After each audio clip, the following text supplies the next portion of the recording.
കമൽ വീണ്ടും ചേരുന്നുണ്ട്. കമൽ, പുതിയ വിവരങ്ങൾ.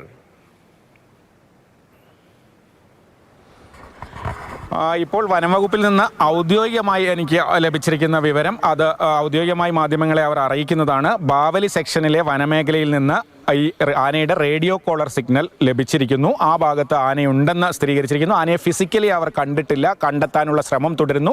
കണ്ടെത്തിക്കഴിഞ്ഞാൽ ഉടൻ മയക്കുവെടി അടക്കമുള്ള നടപടികളിലേക്ക് കടക്കും. ആ ഭാഗത്ത് നിന്ന് സിഗ്നൽ ലഭിച്ചതുകൊണ്ടാണ് അവിടെ ഈ പോലീസിനെ അടക്കം വിന്യസിച്ചിട്ടുള്ളത്.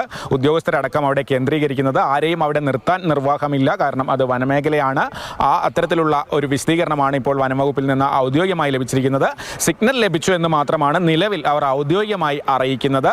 ആനയുടെ സാന്നിധ്യം ഫിസിക്കലി കണ്ടെത്താൻ കഴിഞ്ഞിട്ടില്ല എന്ന് എടുത്തു പറയുന്നു. പക്ഷേ എന്തായാലും സാന്നിധ്യമുണ്ട് എന്ന് തന്നെയാണ് കരുതുന്നത്. അല്പസമയം മുമ്പ് വാച്ചർമാരടക്കം, നിരീക്ഷണത്തിലുള്ള ആളുകളടക്കം ആ മേഖലയിലേക്ക് എന്തായാലും മൊത്തം സംവിധാനം നീങ്ങുന്നത് ആണ് നമ്മൾ കണ്ടത്.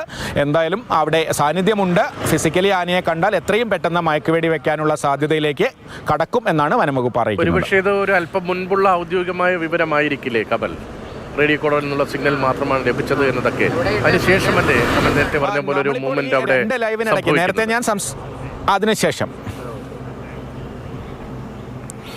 ഈ സിഗ്നൽ ലഭിച്ചത് അല്പസമയം മുമ്പായിരിക്കാം. പക്ഷേ ആ ഭാഗത്തൊക്കെ വാച്ചർമാരടക്കം നിരീക്ഷിക്കുന്നുണ്ട്. അതുകൊണ്ട് ആ ഭാഗത്ത് തന്നെ ആന ഉണ്ടാകും എന്ന ഉറപ്പിലാണ് ഈ വിവരം ഇപ്പോൾ അറിയിച്ചിരിക്കുന്നത് എന്നാണ് ഞാൻ കരുതുന്നത്. ഒരുപക്ഷെ എല്ലാവരും അവിടെ പോയി ഒരു തിരക്കുണ്ടാകാതിരിക്കാനായിരിക്കാം ഔദ്യോഗികമായി ഇങ്ങോട്ട് ഒരു വിശദീകരണം വനംവകുപ്പ് നൽകുന്നത്. മാധ്യമപ്രവർത്തകരെ നിർത്തിക്കഴിഞ്ഞാൽ സ്വാഭാവികമായും ആളുകൾ കൂടുന്ന ഒരു അവസ്ഥയുണ്ടാകും. അതുകൊണ്ട് നിങ്ങൾ സഹകരിക്കണമെന്നുള്ളൊരു അഭ്യർത്ഥനയ്ക്ക് കൂടിയാണ് അവർ വിളിച്ചത്. ആരെയും നിർത്തുന്നില്ല, വിവരങ്ങൾ അറിയിക്കാം എന്നുള്ള ഒരു കാര്യത്തിൻ്റെ കൂടെയാണ് ഈ വിശദീകരണം അടക്കം വനംവകുപ്പ് ലഭ്യമാക്കിയിരിക്കുന്നത്. ആന ബാവലിയിൽ തന്നെയാണ്, ബാവലി വനമേഖലയിൽ തന്നെയാണ്. അക്കാര്യമാണ് നേരത്തെ മുതൽ കമൽ റിപ്പോർട്ട് ചെയ്യുന്നത്. അക്കാര്യത്തിൽ ഔദ്യോഗികമായ സ്ഥിരീകരണം വനംവകുപ്പിന്റെ ഭാഗത്ത് നിന്ന് ഇപ്പോൾ വന്നു എന്നതേ ഉള്ളൂ. ആന ബാവലി വനമേഖലയിൽ തുടരുന്നു.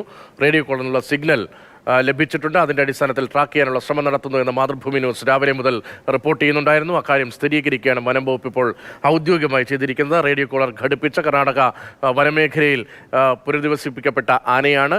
റേഡിയോ കോളറിനുള്ള സിഗ്നൽ ലഭിച്ചിരിക്കുന്നു. ബാവലി വനമേഖലയിൽ ആനയുണ്ട് എന്ന് നമ്മൾ നേരത്തെ റിപ്പോർട്ട് ചെയ്താണ്. ആ വിവരം ഇപ്പോൾ ഔദ്യോഗികമായി സ്ഥിരീകരിക്കുകയാണ് വനംവകുപ്പ് ഉദ്യോഗസ്ഥരും. ആനയുള്ള ഭാഗത്തേക്ക് കൂടുതൽ ഉദ്യോഗസ്ഥർ നിലയുറപ്പിച്ചിട്ടുണ്ട് എന്നും കമൽ പുതിയ വിവരങ്ങൾ റിപ്പോർട്ട് ചെയ്യുന്നു. ആ മേഖലയിൽ വനം ഉദ്യോഗസ്ഥരും പോലീസ് ഉദ്യോഗസ്ഥരും റവന്യൂ ഉദ്യോഗസ്ഥരും ഉൾപ്പെടെയുണ്ട്. അപകടകാരിയായ ഒരു ആനയാണ്. അതുകൊണ്ട് തന്നെ ആ ഭാഗത്ത് വാഹനങ്ങൾ നിർത്തുന്നതിനോ മാധ്യമപ്രവർത്തകർ ആ ഭാഗത്തേക്ക് പോകുന്നതിനോ ഉള്ള തടസ്സങ്ങളൊക്കെ നിലനിൽക്കുന്നുമുണ്ട്. കമലാണ് ആ വിവരങ്ങളുമായി തുടരുന്നത്.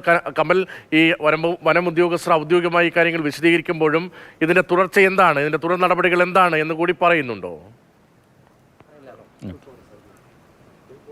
അനൗദ്യോഗികമായി രതീഷ് എനിക്ക് ലഭിക്കുന്ന ചില വിവരങ്ങൾ കൂടി പങ്കുവെക്കാം. വനംവകുപ്പ് വാച്ചർമാർ നേരിട്ട് തന്നെ ആനയെ കണ്ടിരിക്കുന്നു എന്ന വിവരം ലഭിക്കുന്നുണ്ട്. പക്ഷേ അത് വനംവകുപ്പ് ഔദ്യോഗികമായി സ്ഥിരീകരിക്കുന്നില്ല. എന്തായാലും ആന ആ ഭാഗത്ത് തന്നെയുണ്ട്. ഈ സ്ഥലങ്ങളുടെ പേര് നമ്മൾ എടുത്ത് പറയേണ്ട എന്നൊരു നിർദ്ദേശം കൂടി വനംവകുപ്പ് പറയുന്നു. ബാവലി സെക്ഷനിലെ വനമേഖലയിൽ ആനയുണ്ട് എന്നാണ് ഔദ്യോഗികമായി പറയുന്നത്. പക്ഷേ അവിടെ വാച്ചർമാരുടെ നിരീക്ഷണത്തിൽ തന്നെ ആനയുണ്ട് എന്നൊരു വിവരം കൂടി ഇപ്പോൾ അനൗദ്യോഗികമായി ലഭിക്കുന്നു. എന്തായാലും ആനയെ അത്തരത്തിൽ കണ്ടാൽ ഈ അനുയോജ്യമായൊരു സ്ഥലമാണ് ഈ വാഹനം, എലിഫന്റ് ആംബുലൻസ് അങ്ങോട്ട് എത്താനുള്ള ഒരു സാഹചര്യമുണ്ട്. കുങ്കിയാനകൾ എല്ലാ സാഹചര്യങ്ങളും അനുയോജ്യമായൊരു സ്ഥലമാണെങ്കിൽ എത്രയും പെട്ടെന്ന് ഈ മയക്കുവെടി എന്ന കാര്യത്തിലേക്ക് വനംവകുപ്പ് കടക്കും. കാരണം കർണാടകയിലേക്ക് തുരത്താൻ എന്തായാലും വനംവകുപ്പിന് ഉദ്ദേശമില്ല. അത്തരത്തിൽ അങ്ങോട്ട് പോയി കഴിഞ്ഞാൽ അത് തുടർച്ചയായി വീണ്ടും ഉള്ള പ്രശ്നങ്ങളിലേക്ക് കടക്കും. ഇന്നലെ മുതൽ ആളുകൾ അത്തരത്തിൽ പരാതിപ്പെടുന്നുണ്ട്. ആനയെ വനംവകുപ്പ് കർണാടകയിലേക്ക് തുരത്താൻ ശ്രമിക്കുകയാണെന്നൊരു പരാതി നിലനിൽക്കുന്നുണ്ട്. അതുകൊണ്ട് തന്നെ ആനയെ അത്തരത്തിൽ കടന്നുപോകാൻ അത്തരത്തിൽ ഓടിച്ചു വിടാനുള്ളൊരു ശ്രമം ഉണ്ടാകില്ല എന്നാണ് ഉദ്യോഗസ്ഥർ ഉറപ്പിച്ചു പറയുന്നത്. എന്തായാലും മയക്കുവെടി വെക്കുക എന്നത് തന്നെയാണ് ലക്ഷ്യം. അതിനുള്ള സാഹചര്യം ഒത്തുവന്നാൽ എത്രയും പെട്ടെന്ന് അതിലേക്ക് കടക്കും. ഞാൻ നേരത്തെ പറഞ്ഞതുപോലെ 4 വെറ്റിനറി ഓഫീസർമാർ അടങ്ങുന്ന സംഘമാണ് ഇത്തവണ ഈ ദൗത്യത്തിന് ഇറങ്ങിയിരിക്കുന്നത്. ഡോക്ടർ അജേഷ് മോഹൻദാസിൻ്റെ നേതൃത്വത്തിൽ മറ്റ് 3 വനംവകുപ്പിലെ തന്നെ വെറ്റിനറി ഓഫീസർമാരുണ്ട്. 2 CCFമാരും DFO റാങ്കിലുള്ള 5ഓ 6ഓ ഉദ്യോഗസ്ഥരും ദൗത്യത്തിൻ്റെ ഭാഗമായി ഇവിടെ ക്യാമ്പ് ചെയ്യുന്നുണ്ട്. അതുകൊണ്ട് എത്രയും പെട്ടെന്ന് ഈ സാഹചര്യം ഒത്തുവന്നാൽ മയക്കുവെടി വെക്കുക എന്നുള്ളത് തന്നെയാണ് ദൗത്യ സംഘത്തിൻ്റെ തീരുമാനം. ഈ ബാവലി സെക്ഷൻ എന്ന് പറയുമ്പോൾ അല്പം വലിയ പ്രദേശമല്ലേ, ഈ വനമേഖല പ്രദേശമല്ലേ? കൃത്യമായി എവിടെയാണെന്ന് കമലിന് ഉൾപ്പെടെ അറിയാമായിരിക്കും. ആ വിവരങ്ങൾ, ആ കൃത്യമായ സ്ഥലം, സ്പോട്ട് ഇപ്പോൾ അത് പരസ്യപ്പെടുത്തേണ്ടതില്ല എന്നൊരു നിഗമനവുമുണ്ട് എന്ന് കമലിന്റെ വാക്കുകൾ നേരത്തെ സൂചിപ്പിച്ചിരുന്നല്ലോ.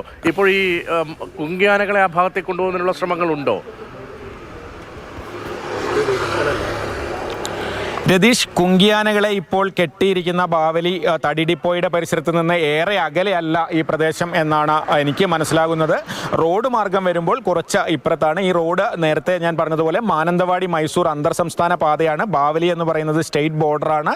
അവിടെ നിന്ന് ഇങ്ങോട്ട് കാട്ടിക്കുളം ഭാഗത്തേക്ക്, മാനന്തവാടി ഭാഗത്തേക്ക് വരുമ്പോഴുള്ള ഒരു വനമേഖലയിലാണ് ഈ പോലീസ് ഉൾപ്പെടെ നിലയുറപ്പിച്ചിരിക്കുന്നത്. ആ സ്ഥലത്തിന് 58 എന്നാണ് പറയുക. ആ സ്ഥലത്ത് പുറത്ത് അത് വനമേഖലയുടെ പുറത്ത് റോഡിലുള്ള സ്ഥലമാണ്. അവിടെ നിന്ന് ഉള്ളിലേക്ക് എവിടെയോ ആണ് ഈ സാന്നിധ്യം സ്ഥിരീകരിച്ചിരിക്കുന്നത് എന്ന് ഈ പോലീസിനെ വിന്യസിച്ചതിലൂടെ നമുക്ക് മനസ്സിലാക്കാം. അവിടെ നിന്ന് ഉള്ളിലാണ്. എന്തായാലും ഈ സ്ഥലം റോഡ് അരികിലല്ല, കുറച്ചുള്ളിലാണ്. പക്ഷേ വാഹനം എത്താനുള്ള ഒരു സാധ്യത കൂടി പരിശോധിച്ചാകും. ഫോറസ്റ്റിന്റെ റോഡുകൾ ഉണ്ടാകും. അതിൽ ഈ പ്രത്യേകിച്ച് മഴക്കാലമൊന്നുമല്ല, അതുകൊണ്ട് തന്നെ ഫോറസ്റ്റിനകത്ത് വനംവകുപ്പ് ഉപയോഗിക്കുന്ന റോഡുകൾ ഉണ്ടെങ്കിൽ കൂടി ലോറിക്ക് പോകാനാകും. കാരണം അടുത്തൊന്നും മഴ പെയ്തിട്ടില്ല. ഒരു വാഹനം പോകുന്ന ഒരു ദൃശ്യം കൂടി നമുക്ക് കാണാം.